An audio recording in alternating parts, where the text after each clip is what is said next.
I was first introduced to the product through a friend of mine named Kevin McKinney, who was familiar with those guys, and they gave us, the proper kind of demo product and left, and they weren't even there, and we plugged it in and we started running the show, and coming off of one gig with it, it was definitely sort of like night and day. I felt like I was able to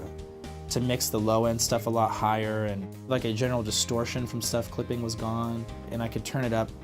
to a place that was hearable, but I wasn't having to crank it for it to sound full anymore. It's removing so much of those frequencies that are like hitting you in a certain way and smoothing out the high end